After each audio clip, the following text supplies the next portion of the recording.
There. We're going to go live to Rhode Island and we're going to talk to Scarlett Lewis because Scarlett lost her 6-year-old son Jesse in that school shooting in Sandy Hook that Nada was telling us about there back in 2012.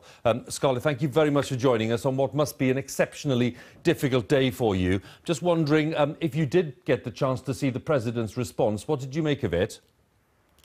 Hi, Hugh. Actually, I did not. I'm actually in a school currently speaking with high schoolers and working on a solution to the issues that we're seeing in America. So the President said that making schools safer in America is his top priority. And then he also said that there needed to be a sharper focus on mental health issues, I'm assuming in the context of gun ownership. What do you make of that? You know, the solution really is, and I've realized in the past 5 years since my 6-year-old son was murdered in his first grade classroom, that I was not going to wait for someone else to come up with a solution. Gun control isn't working.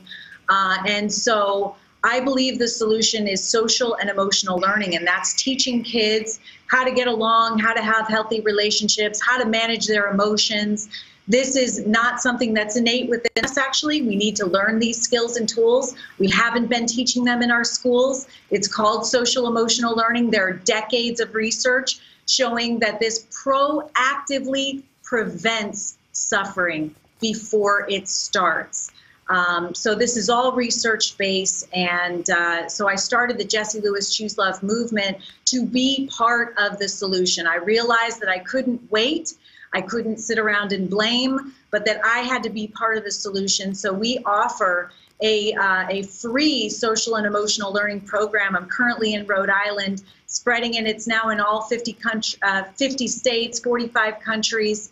And really, that's what I see the solution as being, not addressing the symptoms of the issue, but actually getting directly to the cause, which is anger in our society. It's the inability to manage our emotions, to have deep and meaningful connections and relationships.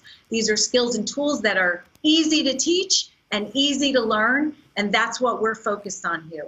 That message will be heard very loudly and clearly. I know that, Scarlett. I'm just wondering, what would you say to viewers who say, OK, we get that, that makes sense, and that strategy you have makes perfect sense. What about those people who are not kids?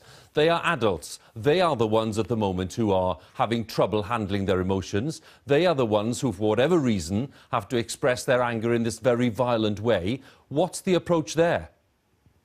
That's a fantastic question, and it's the exact same approach.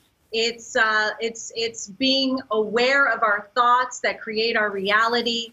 It's learning how to manage our emotions. It's implementing social emotional learning programs in all of our schools. We know this is in the best interest of our children. I know that it would have saved Jesse's life and prevent so much suffering. There was a report that came out following the Sandy Hook school shooting called the Sandy Hook Advisory Commission report that came up with 3 things that could prevent this from happening again. It was gun safety, more access to mental health, and social emotional learning. 3 things in no particular order. And honestly, Hugh, we can't continue to point the finger and wait for other people to come up with a solution. We need to move forward with this. We have a program for parents as well. So I would log on to our website and let's just all be part of this solution together. It's a different way of thinking. It's not focusing on the issues. It's proactive prevention. It's a little bit uncomfortable because it's not what we're used to doing, but we must use proactive prevention or we're never going to get ahead of the issues that we're experiencing. And that's not only violence, but it's also substance abuse and mental health issues. Social emotional learning reduces mental health issues. It reduces and prevents substance abuse as well as violence. This is the issue, and I feel very grateful and blessed to be able to be a part of it.